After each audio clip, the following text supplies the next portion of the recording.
Hi, this is Will Nunziata, New York City-based director and creator of theater, television, and film. And today I am thrilled to be speaking with the acclaimed singer-actor, Juan Castro. But before we get to our interview, here is a sneak peek at Juan's incredible talent.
Hello, Juan, how are you?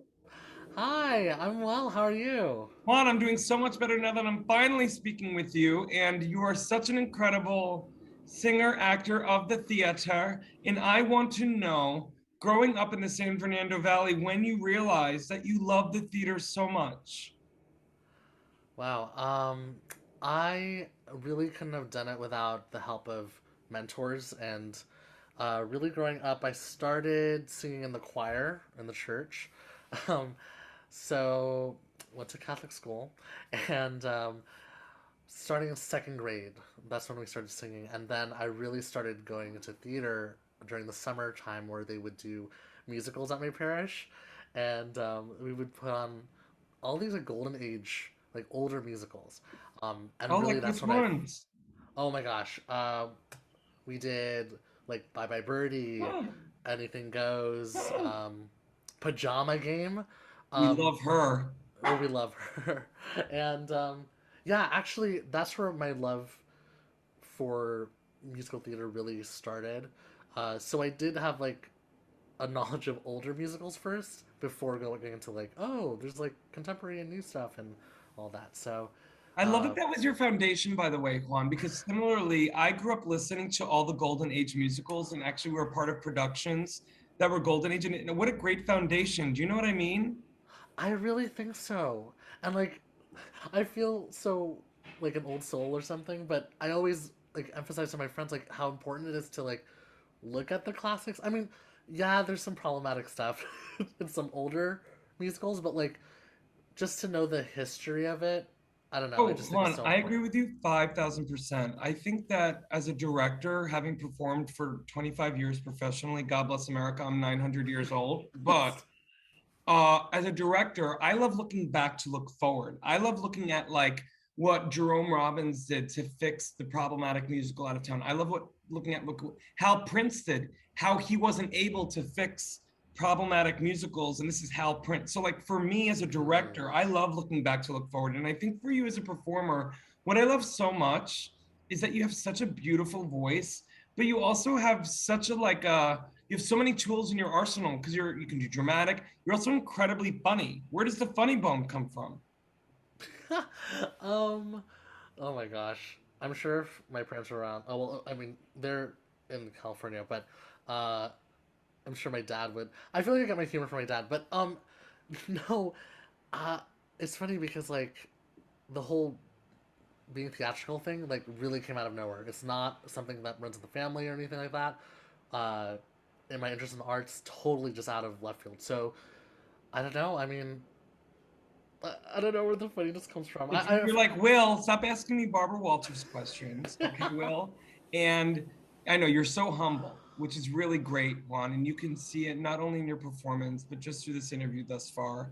It, I think it's so, oh, I just like literally choked. Oh no. This is what's happening. God bless on a Friday night. Um, I want to know what is the Drunk Little Mermaid? Oh my gosh. So that was my first. Oh, I guess I'll call it my second official gig here in New York City. Wait, by the Like, way, let's backtrack. When did you move to New York? I literally moved in. I flew in September.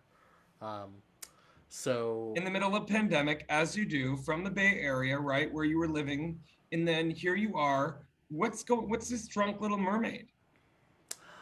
so it's crazy. So just like anyone else, I'm obsessed with TikTok, and stumbled on this company called Drunk Musicals, and they produce like I guess like condensed versions of the musicals, and the audience has the ability to send shots to the performers.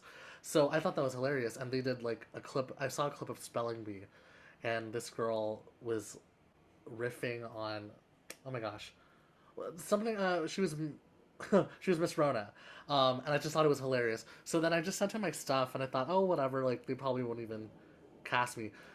Um, a week before they started rehearsals, they were like, "Hey, someone dropped. Would you like to come and be a Mer's sister?" And I was like, yes, I would." And so that was, yeah, that was my second official gig out here in New York City. That's amazing. And that was what? Was that back in early November? Um, oh my gosh, I can't remember. It was just, oh wait, yes, it was early November. It's I have the okay. I program did my here. research, Juan. I know your life better than you. It's all good. But talk to me a little bit about, do you have any dream roles, or is like the dream role for Juan Castro yet to be written? Ooh, wow. Um, definitely, I do have dream roles. Of course, the real dream would be to originate a role on Broadway Yeah. or just in general, actually. Yeah. Um, but the one that comes to mind instantly to this day is has to be Quasimodo from Hunchback. Oh, what an amazing score and what an amazing arc that character has. Totally. And it's funny that you brought up earlier about my funny bone. Like, I'm used to playing like more comical or like just light hearted characters like that. So for me to be like, oh, Quasimodo's a dream role, it's totally dramatic and very tragic. And I don't know. I mean, I feel like that'd be such a great challenge to take on as an Yeah, actor but too. honestly, Juan, I mean, some of the funniest people I know are some of the best dramatic actors because, as you know, comedy is all about just life or death stakes and the truth. And some of our, I really feel like if you can go to the nth degree in the comedy, you have the capability to go to the nth degree in the drama because it's all just committing to truth. So I think that's an amazing North Star to have as a role. And also I think I can just already imagine you playing Quasimodo.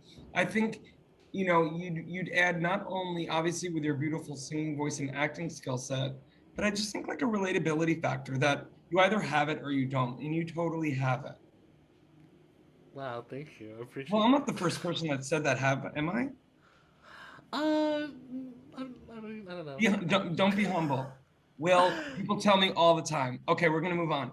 So Juan, Juan, I'm so excited you're coming on board this, incredible new app. I was telling you offline. There are a lot of um, artists from all over the world on it, and also a lot of theater artists, which is cool.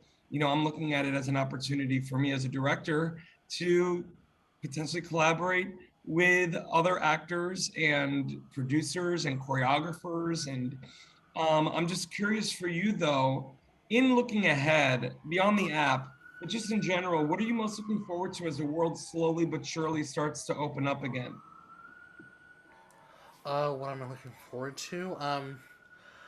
Well, especially with the pandemic, I just started to reevaluate everything, and I've always dreamt of just doing the thing and trying it out here in New York. And uh, so my hope really is returning to, I guess, just yeah, returning to live theater and just working the grind and auditioning in person and um, yeah, I really just want to go back to that. Hopefully, as we open up again. But not only that, I really do love the sense of community, and I know that I miss that so much in the Bay Area, and I built that over the few years that I lived there, Yeah.